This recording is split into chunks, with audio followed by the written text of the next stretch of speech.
Good heavens, it's the Chinwag. It's the Chinwag coming at you whether you want it or not. What a surprise. It's like it leapt out at me, Steve, and scared the crap out of me. That's like how the Chinwag is. Like that asteroid that's going to hit planet Earth one of these days.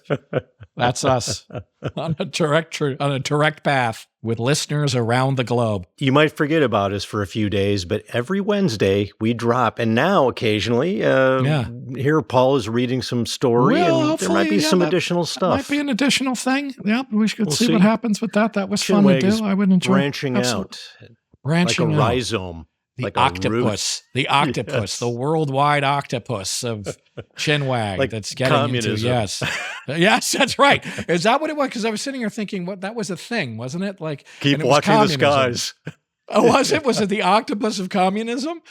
That's right. And there were all those sort of like Cold War cartoons of like the globe covered by this octopus and stuff like that. Communism. Oh yeah, your neighbor might look like just a regular person, but deep down they could be the octopus of communism. Yep, he's red. And of course, they had the same stuff in China, for example. They had the exact same imagery, and that was the capitalists. The evil capitalists was it were an spreading octopus out everywhere. Or what was it? Was it a wolf? Wasn't it like the wolves of capitalism? Running dogs. Or something? Yeah, the running dogs. Running dogs capitalism. And all that sort of stuff. Yeah. Yeah, boy. Communism. I guess it's on the outs, isn't it? I guess it's just not a thing anymore. Depends on who you talk to. Yeah. My students are still keen trying to bring it on back. Are they still keen to bring it back? That's good. Yeah. I mean, I suppose you should be kind of a lefty when you're, 19. I think that's the time. I suppose so. I just don't think it fits human nature. That's my... Well, we just lost a whole bunch of fans. Yeah, we have first of all, I don't know.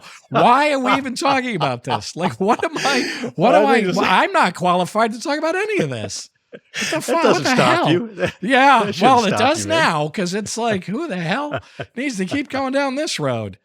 Jeez, you need to get Jordan Peterson on this show. Oh, no.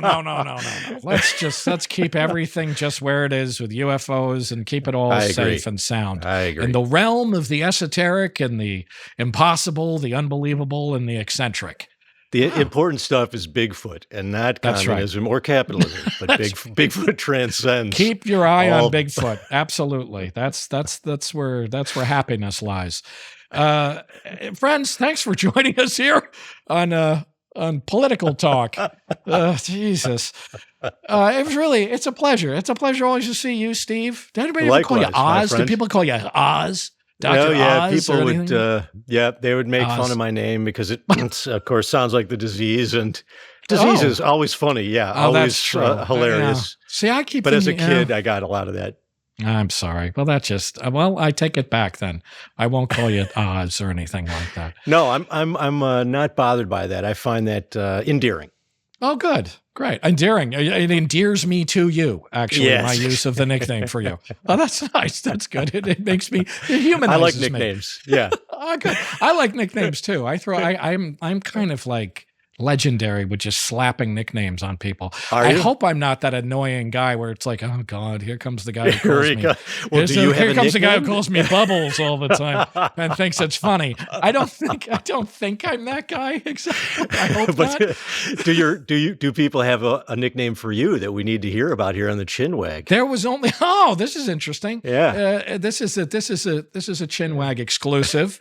I don't know how exclusive it is. There was the only nickname I can think of was when I was in college. There was a guy who used to call me Giacometti, not Giamatti. He called me Giacometti because it sounded, it was a kind of funny way of saying it. And then that got shortened to Jack.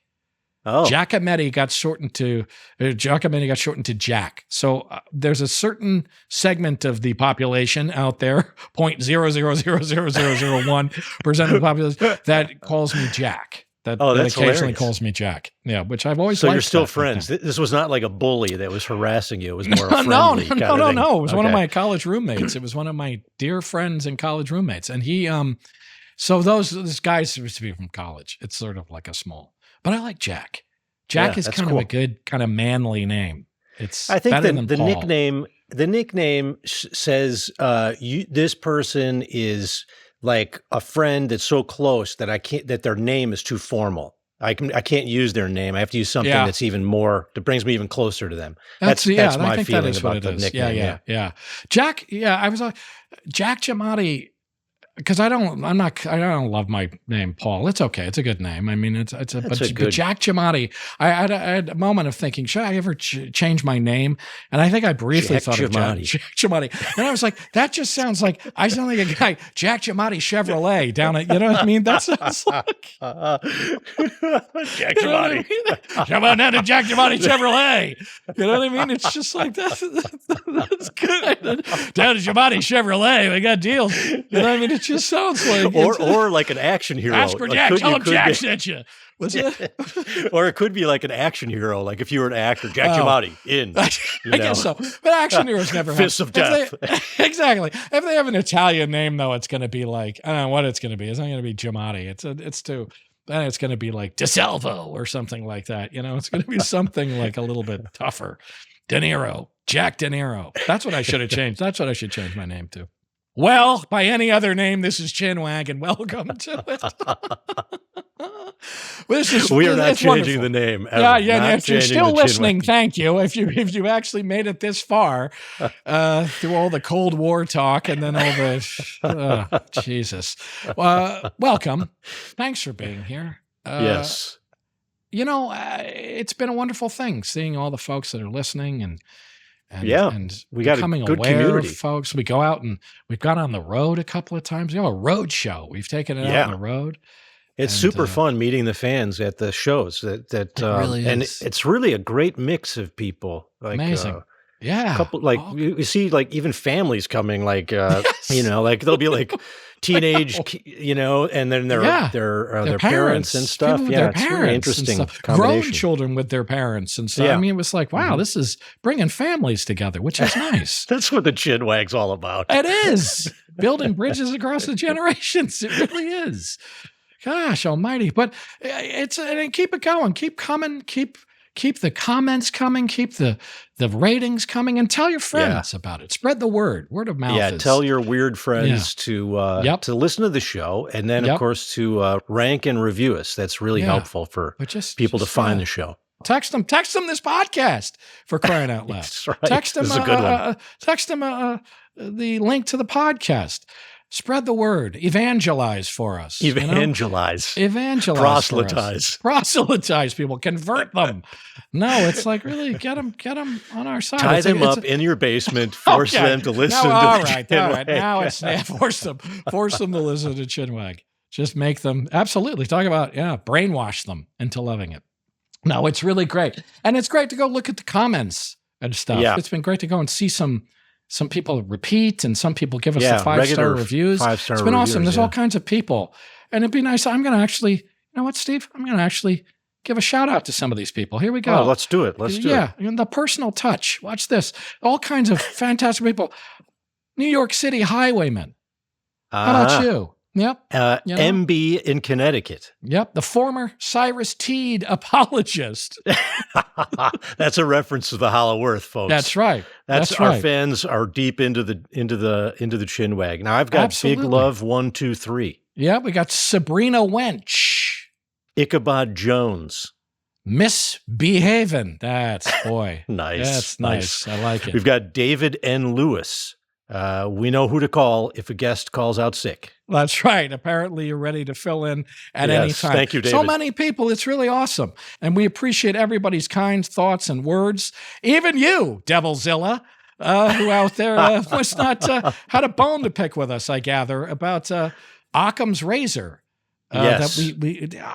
That we didn't explain it properly, or we didn't relate it to... let's put it this way, Devilzilla, who gently scolded us. Yes. We will set aside a whole episode to run Occam's razor right into the ground and give the most full, detailed to work the hell analysis. Out of Occam's razor. Yeah. Absolutely. Because and get it onto Arthur Conan Doyle and Sherlock Holmes or something, maybe. Yeah. All right. Mea culpa. Yeah. No, this is it's nice to reach out to folks and actually have these one-on-one connections with people. Without further ado, Steve, let's move on. Today we have a hero. Today we have an American hero, a genuine American hero on American hero on the show. We really do. You're absolutely right, Steve. He is an award-winning comedian, actor, writer, and director, and he is a great and honest and hilarious storyteller. Yeah. Yeah, unique. And he's here on our show on the heels of his sold-out runs on Broadway and in the West End of London. That's class. Yeah, that's class. And they know an American hero when they see one. His Netflix special is Mike Birbiglia, The Old Man in the Pool. It's on Netflix now. Definitely. It's fantastic. Yeah, it is really fantastic. Good. Yeah, I saw it on stage and I've seen it, the filmed version of it, and it's great both times. We're thrilled to have him joining us. Please welcome Mr. Mike Birbiglia.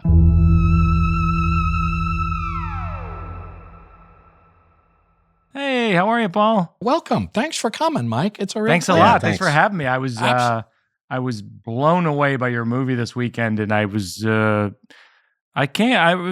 one of those movies that it's a thing that you hear every now and then when people say about movies. They go, they don't make them like that anymore. Yeah.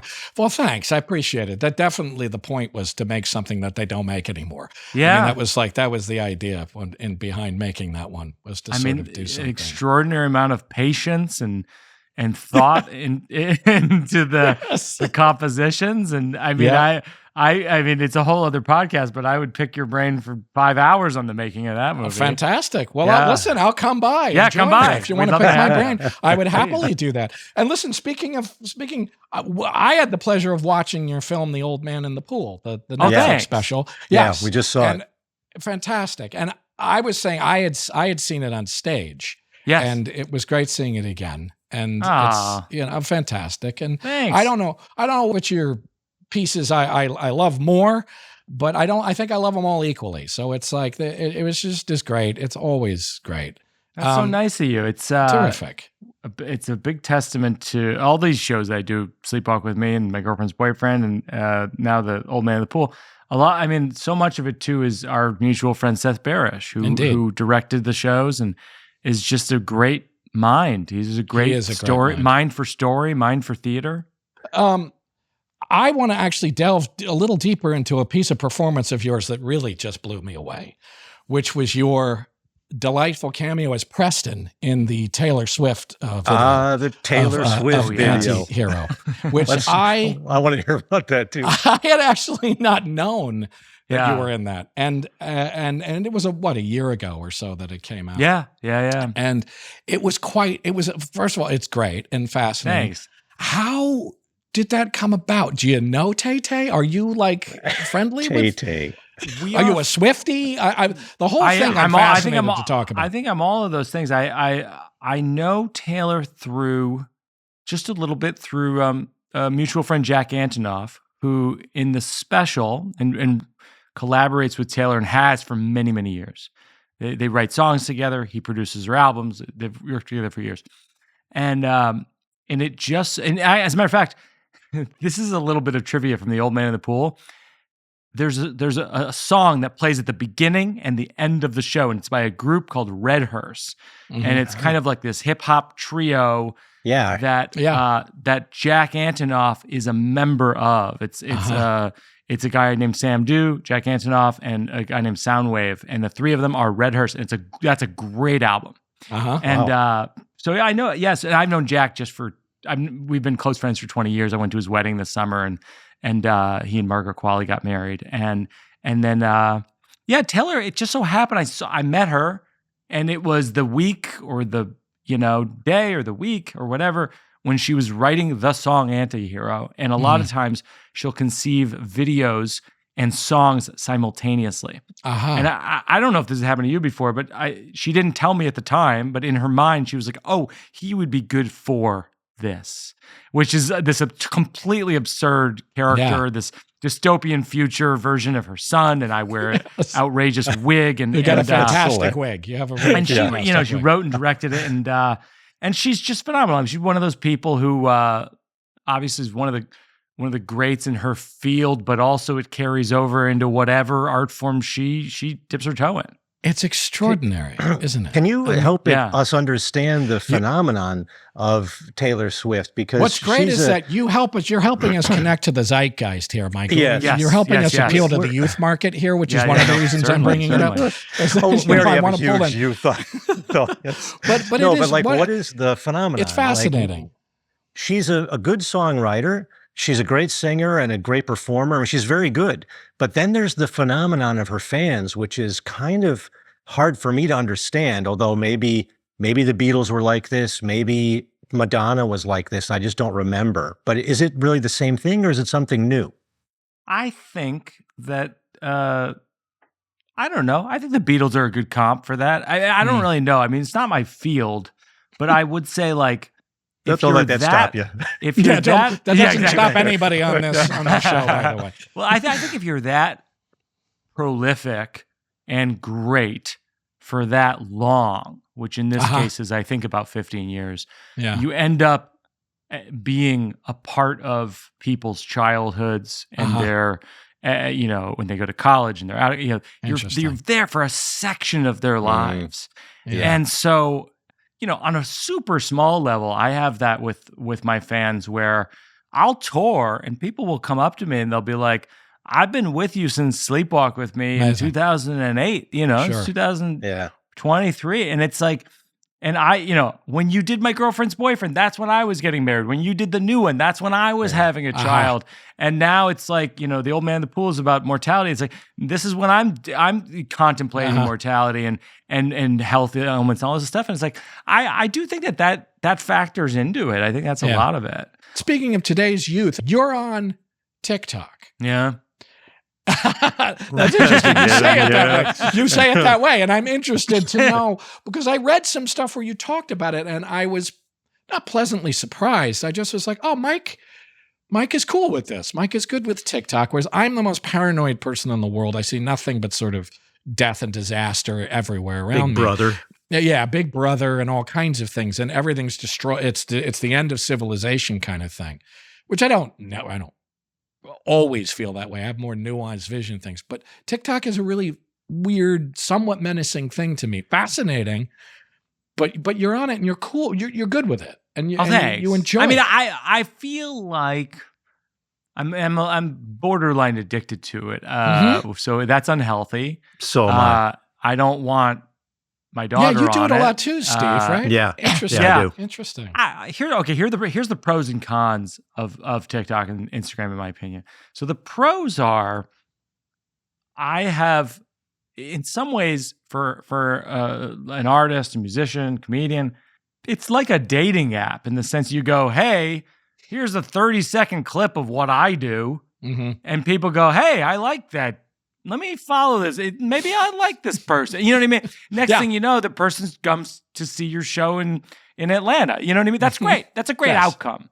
And the bad outcome is that there's just an extraordinary amount of confirmation bias in relation to the algorithm essentially serves you things that you agree with and find yourself watching all the way till the end. And so if you feel you dislike a certain president, for example, like they would serve you a lot of videos about how that president is not good. And next thing you know, you have a very myopic view of the world and these things so I feel like if you're going to be on TikTok and Instagram, you have to supplement it with actual reading and research and education, because it's like the confirmation bias is I would say alarming. Yeah, I think you've hit it on the head. Like, that's the troubling thing, is that people are using it for information about the world, and that's not a good place to go for your political or your news. And you're right, the algorithm just keeps feeding you. But the stuff I watch is just like, it's editing genius. It's like storytelling that's condensed into 1 minute, and you're laughing. And sometimes I'm like tearing up watching this thing. It's like 1 minute. I'm like, this is incredible. It's extraordinary. That stuff's interesting. I heard this pointed out recently. I thought it was an interesting point, which is that the generation of films and television that I came up on was obsessed with continuity and obsessed with a lack of jump cuts, and that the current kind of Instagram, TikTok creators have thrown that entirely out the window in kind of a punk rock way. Yeah. And when you look at it through a certain lens, you go, yeah, you can throw that out. I mean, who cares? If it's meaningful, then who cares? Yes. I think it lets the audience, it's a strangely respectful of the intelligence of the audience that they can connect the dots without having it, all the continuity and the coherence they used to have. And you're talking about the sort of constant jump cutting thing and stuff like that, which I find fascinating. And it's an aesthetic now. It's like, this is the way you do it now, which is really interesting to me. And I often wonder, like, is there something almost like brain chemistry wise, it's easier to take in shorter bursts of things rather than a big single take of something, though, too? That it's actually agreeing with something better in our brains. Or it's training your brain to take in these things faster like that. Yeah, I think one of the unfortunate kind of like downsides of that type of editing becoming so popular is that it allows the editor to sort of decontextualize in a way that you're not even clocking necessarily that it is decontextualized. And so that's unfortunate because I think sometimes nuance can fall away with that. Yeah. And even a single unbroken take of something somehow tells you that you're not necessarily seeing anything more real or anything like that, but you feel like you are. I get freaked out. I mean, I don't think my girlfriend would mind if I say she's borderline addicted to it. She is, sort of. But I'm fascinated looking over her shoulder at it. But, there's a lot of stuff that's on there that's just like, that's addicted. That's addicted also. You're addicted to looking over shoulders. But she runs into the things that she gets hung up, though, on that are a lot of like, don't eat peas. Peas will give you, and I'm just like, oh, for Christ's sake.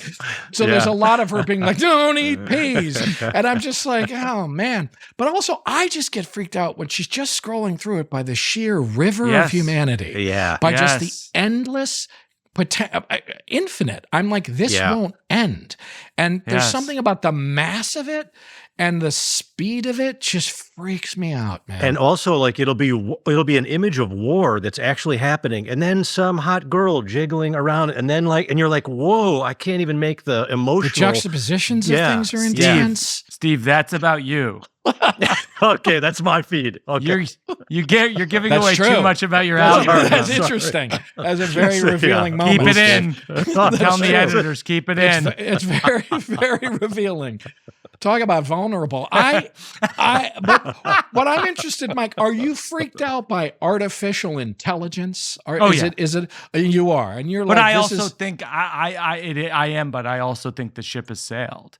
Yeah. I mean, I think when we're in a conversation about whether or not AI can code AI, I think we're pretty far down the road. Yeah, that's scary. I mean, my God. But I also think I don't know. I also think there's a way in which it will become clearer with AI which things have not been created with AI. I think if you put your heart and soul into something, interesting. I don't think AI. Yeah, oddly, my two examples for today are: I don't think the Old Man in the Pool could have been written by AI, and I don't think The Holdovers could be written and performed by AI. I just don't. I think there's something in the specificity that doesn't feel. I don't know, but maybe I'm naive about it. No, I think you seem like an optimistic guy to me, which I like. No, I'm not. I don't want to send the wrong message. Are you not optimistic? Are you not essentially an optimistic person? Because I feel that's a really great way of flipping it and thinking about it. Because I see these things. There's this whole sort of thing going on. Again, I think maybe it was either on TikTok or it was on Instagram, where people who are already sort of celebrities. I think it was, what's her name? Kylie Jenner. has now had this other persona made for herself named I you know. I did not know this. Yeah, and they have a whole. This is some classic over-the-shoulder material. Yes, it is. Yeah, they have a whole account now, but she's completely computer generated. And she has this other person, and it's her. And it's her being in her life and doing all this stuff. I can't take it. And it's uncanny the extent to which it's hard to tell from an AI thing. It's funny because Paul was saying I'm optimistic, and I literally, in my next hour, I'm touring right now, I have a joke where I say, I think in every marriage, you have the person who's like, the sky is falling, and then you have to have the person who says everything is going to be okay. Somehow in marriage, I have been designated as the person who has to say everything is going to be okay. Oh, you really? I don't think it's going to be okay, and I don't know who to tell. But as a parent, that's what you have to do, right? I mean, and you worked on this. The challenges of being a parent, you sort of have to fake it in front of your kid, like it's all going to be okay. I know what I'm doing, so that they feel like they're in a secure world. It's a weird acting thing you have to do. It's absolutely true, and you know, my last special is called The New One, and it was all about how I never wanted to have a child, and how, and all the reasons why no one should have a child, and then about how I had a child, and why I was right. And then ultimately why I was wrong. And so it sort of turns on itself in an emotional way. But I really, that was one of the reasons why for a long time I didn't want to have a child, is because the thing that Steve is calling out is it seems nearly impossible when you have, you know, the earth is sinking into the ocean. There's there's wars all over the earth. I mean, it's just like the climate, the climate of the earth is rising. It's really hard to be optimistic at this moment. Yeah. I wonder if it's ever been easy. And I think I have the opinion about optimists that they're lying all the time. I think they're faking it. They're lying to themselves. I feel like it's always that situation of they have to be the person. Somebody's got to say everything's going to be okay, so I will. You know. Well, when you were with your kid though, Paul, did you fake it with him? Like, oh, everything's going to be fine. This is nothing to worry about. Or were you like obviously, the cold hard truth? No, obviously I did. I mean, I think I was a little. Not cold hard truth, but I mean, I think I was a little bit, things. I wasn't realist. And I can remember things like death coming up and stuff. And I tried my best to explain it in a way that he could maybe understand it and stuff. I can remember having my sister-in-law at the time getting very angry because I showed him 20,000 Leagues Under the Sea and Captain Nemo gets killed in the end. And I was like, all right. I mean, and he asked me about it and I was like, and it was sort of like, Steve, as you know, I did make some errors in judgment because and Mike, hopefully we'll get to some of this. I do remember showing my kid a bunch of stuff about the Mayan calendar and the end of the world, the 2012 stuff when he was 8 or something like that. And that was probably a mistake. I think that was probably that's the stuff of nightmares. That didn't go down well, but that was because I liked being scared when I was 8. And I think I made this mistake. Not a mistake. I knew he didn't like being scared, but I think I thought, I'm going to see if I can convert him. I'm just going to see if I can get him around to my side so we can watch more scary things together.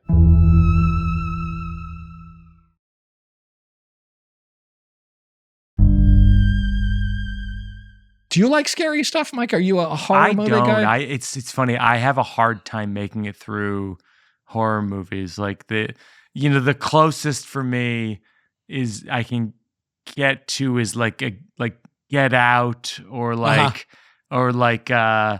Cuarón film. Gosh, I'm forgetting. Which one? The oh God.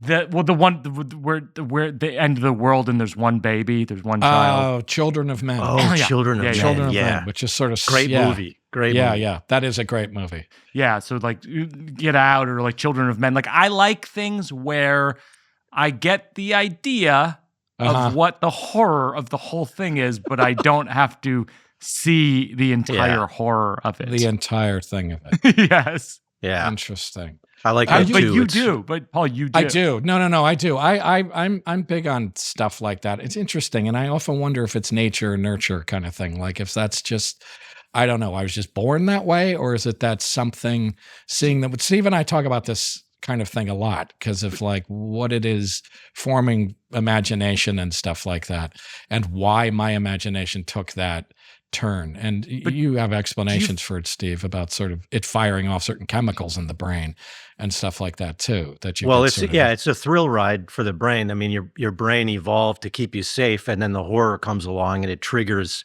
that system. So it's like going on a roller coaster ride, but some people don't like to go on a roller coaster ride. Mike, do you like roller coasters? No. Okay, no. So yeah, there's a pattern there. Like, as some people are white knucklers, the fear is they just want a little bit of it, and other people like to ramp it up and go for the Stephen King stuff every time. Yeah. But Mike, you deal with the sleepwalking thing, which must be scary. Yeah. And so I mean, have you always, was that from childhood? Is that from? It's from, I would say it happened a little bit in high school, and then it started happening a little more in college.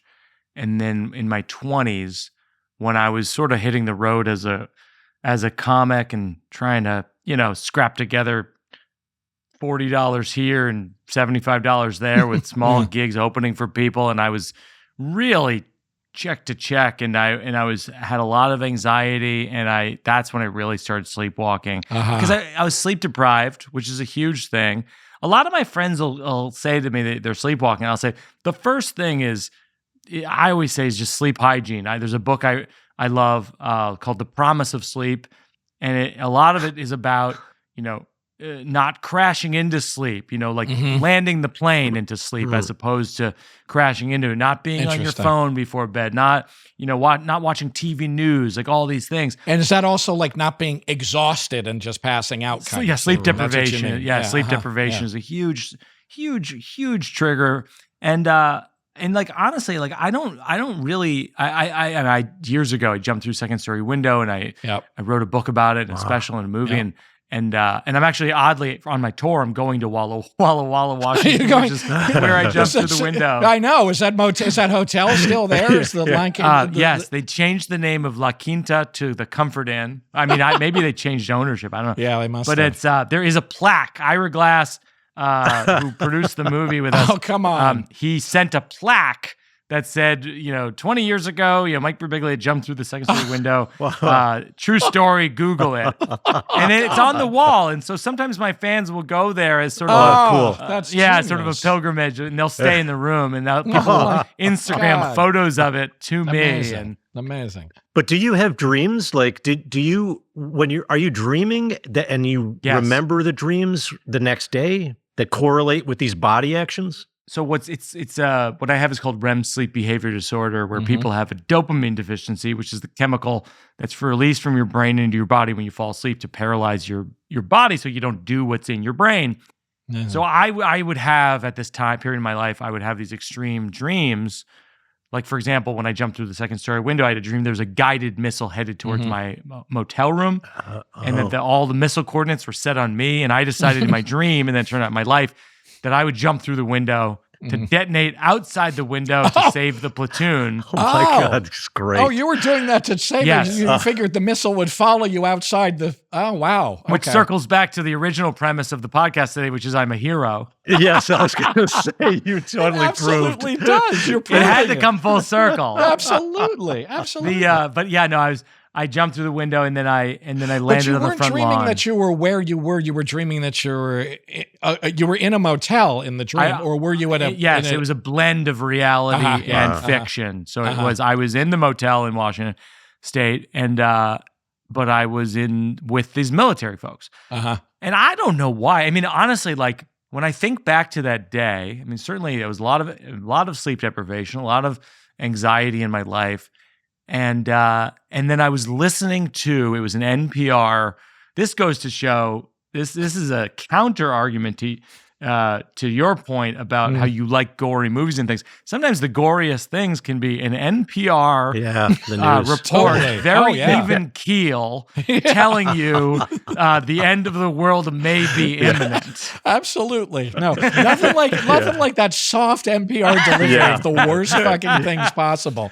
It's welcome to All Things Considered. Totally. There may be a missile headed towards our planet, and we'll be right back. Totally. It was something like that, where it just felt imminent, and it must have been going in my brain, and then that was the dream. Had you had vivid dreams through your life up until then? Or were you somebody who had pretty vivid dreams? Yeah, I've had a lot of animals, a lot of bears. I've had a lot of interactions with bears in my dreams. Interesting. Bears. Tell me more about bears. I'm interested. Yeah, tell me, because we're sort of interested by bears ourselves. Yeah, I have a bear phobia myself. Yeah, so Steve has a bear phobia, and tell me more about bears. I do too. Yeah. But also, I think it is a very beautiful animal. And my sister Patty and I are really obsessed with bears and have been for a long time. So years ago, we went to a place called Katmai National Park in Alaska. That has one of the highest concentrations of I think brown bears in the world. Is this the Grizzly Man? Is this where Grizzly Man, that Herzog documentary? I think it might have been. What's interesting is I think my sister Patty told me recently that they no longer have tourists in the place where we were because it's maybe not the so safest dangerous. place. Not advisable. Wow. But I had a thing where we went fly fishing with a fishing guide, my sister Patty and I, and I hear her say, "Mike," and I look over and we're waist deep in water in the waders, and the rubber pants, and I see a bear walking towards her. Oh, and it wasn't sprinting, but it was sort of walking just casually. Like one of those big ass brown grizzly kind of bears? Massive, Holy massive. shit. Wow. And I was so scared. And what they had taught us and I'm not making this up, it sounds like a bit. They had bear orientation when you arrived. Yeah, sure. We were on those bush planes that land in the water. There's like a six or eight seat plane. Yeah. Oh, I've always wanted to go in one of those. That's remote. And when we land, and it's the bear orientation. They say if you ever see a bear, you should clap and make the bear aware of your presence. I'm right here, bear. I'm Mike. You're a bear. So we see the bear, and I'm frozen. And I look over at the guide, and I say, "Guide, do something." The guide sprints at the bear. Whoa! And he claps. He goes, "Yeah, yeah, yeah." Bear walks away, and I was so mad at the guide because I was like, "You didn't tell me about the HYA plan. You just told me to go. I'm right here, bear. I'm right here." You were the bait. That works. Just clapping at the thing works. And apparently, for brown bears, but I wouldn't bet on it. Wait a sec, for Steve. Black bears and brown bears, you're difference. supposed to sort of threaten them or like make yourself big. But here's the catch: is for grizzlies, you're not supposed to do that because they'll take it as a dominance challenge. So with grizzlies, you're supposed to just back away slowly. And then, because I hiked at Glacier National Park too, and they had a grizzly like orientation, and they were like, if a grizzly attacks you, you just you don't want to run, you want to curl up in a ball. You might lose like an ear. It could eat off an ear or a finger or whatever, but just stay cool and calm because otherwise it will just kill you. And I was like, oh my God. I had a joke years ago. One of my first jokes was about how, there's different strategies with different bears, with brown bears, you're supposed to make loud noise. And with black bears, you're supposed to run down a hill. And with polar bears, you're supposed to hand them sunglasses and a Coke. Here's a weird thing. Here's an interesting fact that I learned about polar bears not that long ago. Did you know that if you shaved a polar bear, let's just start from the premise that you could shave a polar bear. If you shaved a polar bear, their skin is black. Oh. And did you know this? And that I've heard this. That actually they're not white. That the individual hairs, if you look at them, they're kind of transparent. They're sort of clear. It's like it's keratin without any coloring in it. And that the mass of them looks white. A pile of them starts to look white. But that actually they're designed this way so that sun will heat them, will keep them warm. in these cold winters, so that the heat and light will penetrate these clear hairs and warm the black skin underneath them. That's the amazing. other thing about polar bears is that they have this extraordinary sense of smell. Really? And more so than any other kind of bear? I want to say that they yeah, I know exactly. This may or may not be true. Someone could fact check me on this, but they can smell prey from 20 miles away, something like that. Interesting. I feel like I've heard something like that. Extraordinary distance. Yeah. Fascinating. And you've always been interested in bears. Yeah. Like this. Yeah. Since I was a kid. Yeah. Fascinating. There's some theory that the polar bear is actually, some evolutionary biologists think that it's actually evolving back into the water. Like whales were originally land animals, but they slowly evolved back into the water, and they actually have like the legs of their hands are in the flippers still. You don't see it because it's buried in a flipper, but they think that polar bears, since they spend so much of their life in the water, they're adapting more and more to the water than even being on the land. So they're going back to being in a more aquatic that's a theory. animal. It's a theory. Yeah. They're becoming tetrapods. Yeah. What? Wow. Well, you guys are just wow. I'm going to leave. I'm going to leave the room and let you guys just go. What tetrapods are what? Well, they're like four-legged tetrapods, right? So tetrapods are like these animals that are really like somewhere in the middle of evolution. I think, Steve, you might know this better than I do, but like it's almost like they have four legs, but they're aquatic. Fascinating. Yeah, that's. I guess that happens not a lot, but enough that. So eventually, theoretically, in like a million years, they'd adapted entirely to being water animals, which may serve them well as everything sinks. They're a completely confusing animal to people who are homeschooled. They're just gonna get. I was thinking the other day. But thank God I didn't homeschool my kid, because this would be the only shit the kid would know. All he would know is weird science. Polar bears are transparent, and the world's gonna end in 2012. And it's just like, thank God I didn't homeschool the kid. All he would know about is UFOs and the Yeti and things like that. Yeah. Mike, what do you think of that stuff? What's your Mike? take on that kind of thing? Are you a skeptical person in general? Are you a kind of about sort of like myths and Bigfoot, UFOs. Let's say. Let's start with Sasquatch. Are you skeptical about that kind of thing? No, I'm completely for all conspiracy theories. I feel but also, it's probably not true.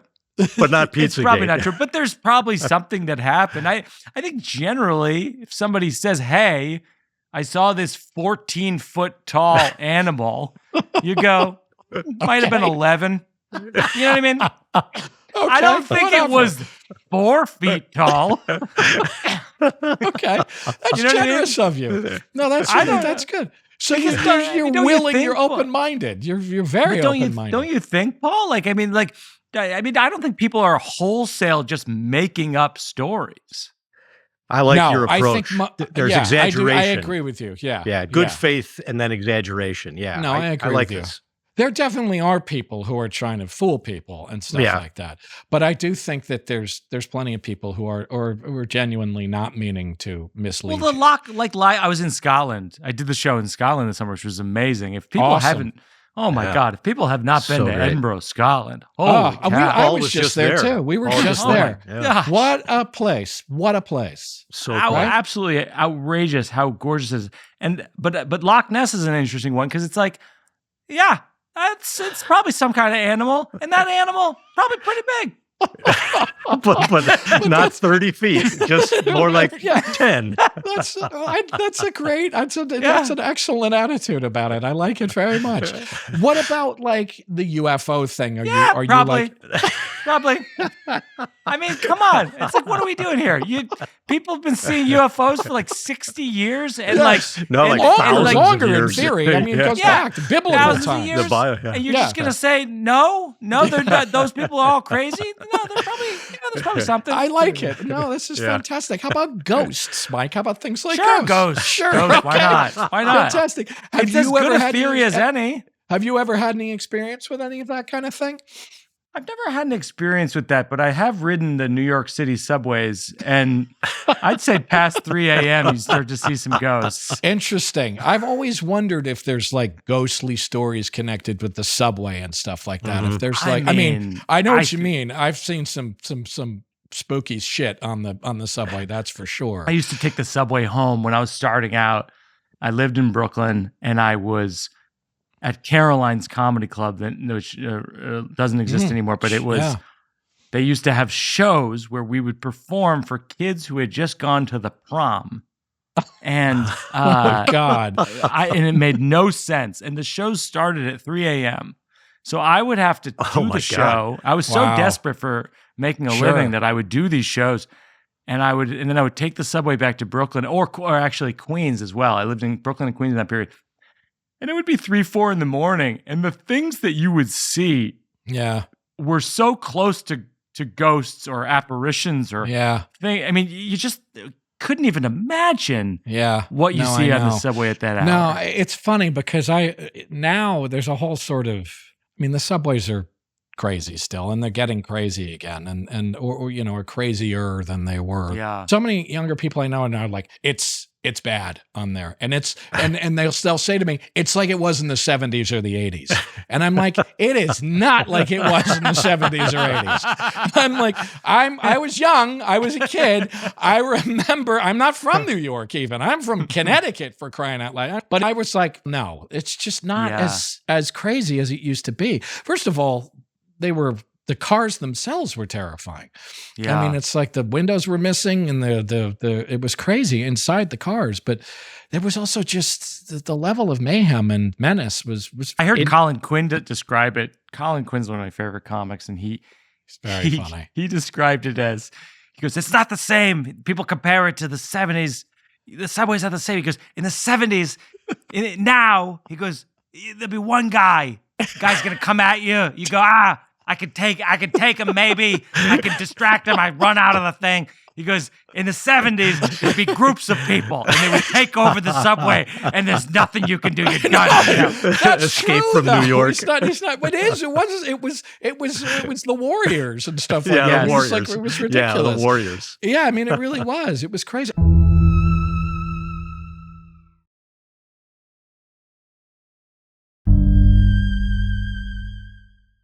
Back to the ghost thing. I know Paul's really kind of open to the ghost idea. Mike, are you basically like, you're willing to accept the possibility of ghosts even though you've never had the experience? Or you think like people are just confused about maybe wishful thinking, about maybe they see something and it's not a ghost, but they confuse it with a ghost?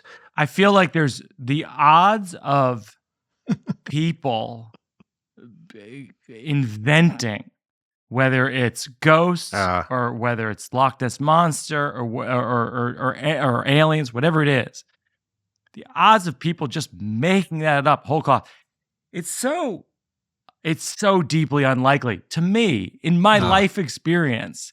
Yeah. That's just anecdotal. In my life experience, when someone comes to me and they say, I think I saw a ghost. I know this is going to sound crazy. I don't say to them, no, you didn't. There's no such thing as ghosts. Yeah. What do I know? I don't know anything they don't know. That's humility. I think that's a really cool approach, because there's a lot of people who are just like, you don't know anything. There's no ghosts. Dismissive. And they Steve, I'm a dismissive. hero. Yeah. Well, you've established that repeatedly. I'm a stand-up comedian and I'm a hero. You're a hero to people who believe in ghosts and Sasquatch. That's amazing. Who knew? Here's another way to look. Here's another way to look at it. And of course, this isn't my field of expertise, but we're chin-wagging. That's it. Yep. We're chin-wagging here. Think about how much we didn't know 100 years ago. Think about how much we didn't know 500 years ago. Think about how much we didn't know 3,000 years ago. And you just go, it's entirely all of those things. Yeah. Supernatural, aliens, etc. It's all with ghosts. It's all within the realm of possibility. Did you ever experience in dreaming? Did you ever have precognitive dreams or anything like that? Have you had dreams where you were like, whoop, I dreamed that was going to happen. And here's now it's happened. Here's what I find. I find that often I have it with writing. So like I say in the show, I find that when I write in my journal, it's a very therapeutic exercise because you can start to see, when you write down what you're saddest or angriest about, you can start to see your own life as a story. And when you see your own life as a story, sometimes you can zoom out and encourage the main character to make better decisions. And what I find is that often I'm writing in my journal and I'll realize something that is maybe about to happen, like or in just my writing. I wrote a play when I was in college. This is so strange. I've literally never discussed this, but it's exactly what you're asking. Great. So exclusive. It's an exclusive that is so banal and literary, which is, I was a playwriting major and screenwriting major in college, and I wrote a play about a stand-up comedian who lives in New York City and has essentially like has to break up with his girlfriend, and desperately wants to avoid this being what he's doing, and it causes him so much pain. And that at the time I was not a comedian. I did not have a girlfriend, and I did not live in New York City. I then wrote this play. I then I met a girlfriend. I had a girlfriend. I moved to New York. I became a stand-up comedian, and then I had this awful breakup. And it was the most strange premonition in my own existence that was really just with myself, because it's like 4 people reading the play. Yeah. That's interesting. But that sense of kind of putting things out in the world too. I mean, that kind of like you believe, because there have been times when it has really struck me. I've had several things happen to me. Things like, I'll be particularly obsessed with a certain writer for years, and then somehow I'll end up meeting this person and become friends with them. And it just seems so weird to me. Like, how does that happen? How is that possible? How is that working itself out? Am I guiding that? Is it I don't know. It's really, really wild to me. That's the theory of like manifesting something, right? Like if you think about it, that sort of creates it in reality or something like this. Yeah. Yeah. I do think to Steve's point about manifesting it, I do think there is something to be said for a lot of times when young comedians will ask me for advice. Like there's a comedian who I work with, Gary Simons, and he opens for me on a lot of my dates, and he's a very funny comic. He actually won the Georgetown Funniest Person on Campus 23 years after I did. Oh, cool. The next generation, or 22 years later. Yeah. And so we did an episode of my podcast, Working It Out, where he literally asks all the questions that a new comedian in New York would ask someone who'd been here for 20 years doing the same thing. Oh, and we just dedicate the whole episode to that. It's like 3 episodes ago. And one of the things that I always say, and this is not my original piece of wisdom, it's just something I've heard and I'm passing on, which is like, if you have a dream and the dream is unlikely, one of the best things you can do is share that dream with people who you know and care about, because then they'll have one of 2 reactions. They will either root for your dream to happen, in which case, if they see an opportunity to help have that more likely be occurring, they will do that. The other reaction is they're indifferent, and who cares? Right. You're going to have a lot of audiences that are indifferent as well. And get used to it. That's what the whole stand-up comedy realm is. People being indifferent, and then some people, if you're lucky, really like what you do. So I do think the manifestation of things is except the third option. Stuff. The third option is that they're actually hostile to your dreams and will be trying to take you down. That's true. But I suppose in some ways that probably actually spurs it too. I suppose that's for people, that's a spur to achieving it or manifesting it as well. I think for a lot of people. And what I would say to that, Steve, is everything's going to be okay. Heroic. Really heroic. You went to Georgetown, and now that's Jesuit, right? Isn't it a Jesuit establishment? It's a lowercase J. Jesuit. Lowercase J. No. What's the difference? I know. I was like, what's that? Wow, what does that mean? It's not a big part of the curriculum. It's soft Jesuit. Yeah. It's a kind of soft Jesuit thing. Paul, you're Italian. You should understand this. It's like the secret Italian. I should understand this, but I'm a bad Italian. Are you 100% Italian? This is something I've always... I'm half Irish, half Italian. Half Irish, half Italian. Is the Birbiglia is from where? Do we know? Birbiglia, we believe, is from Sicily. I was going to say, is it Sicilian? Because the Sicilians always have these great names. They always have the really strong, great names like that. Birbiglia, I was like, that's not... My name is soft. It's a soft Italian name. It's not a good Italian name. Giamatti. Yeah, it's okay. Birbiglia's got some juice to it. It sounds like your name sounds like a type of sauce. It does. I could put a nice Giamatti sauce Whereas on yours sounds like a really good kind of smoked meat product, which is the Birbig. I got a sandwich with a nice juicy Birbig on the sandwich. It does. It really. But and you're from Massachusetts, but actually, I should say that the Italian side of my family, my dad. I talk about this in the show, but my dad's father worked in the subway tunnels. He was an electrician, and then the joke I say in the show is I go, after that he worked at like a deli in Brooklyn, and one day one of his regular customers said, "How's it going, Joe?" And he just keeled over the counter and died, which is sad, but in a way, it's a great joke. It's very funny. He's the original comedian of the family. Sure. It's an extraordinary level of commitment. It's a definite Italian American male trait to just drop from a heart attack. I think it's like I have it in my family too. It's a barrel of laughs. It's hilarious when it happens. Same thing. Well, did you have the same thing? Well, my dad, definite, just 51, no way, out with the heart attack like that. And lots of them. My grandfather, he didn't. Yeah, he did actually, but he was older. He was 73, but he'd had a series of them up until then. So 51. So when you, how old are you now? I'm 56. Oh wow. Jeez. Yeah. So it's interesting. Do you think about that a lot? Does that weigh on you? And what do you do anything active to counteract that? Well, I think about it. I think oddly enough, I thought about it more approaching it than I do now, and that I'm past it. I think I was more anxious as it was coming, and I was going, it's coming. Yeah. And then I got over it, and then I'm past the hump. So I don't think about it as much because I deal with it more. How old are you now, if you don't mind my asking? 45. Yeah, you got along. Oh. You got along. Yeah. You're fine. You're going to be totally Thank fine. You. Yeah. You're a hero. Don't leave You're going to be okay. You're going to be okay. Everything's going to be okay. Everything's going to be okay.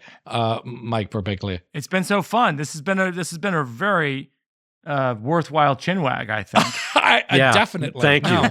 Talk about heroism. You may have saved the entire podcast from the banality it usually descends into. So thank you so much, Mike. Yeah, thank you. It's really fun. Yeah, always Appreciate a pleasure.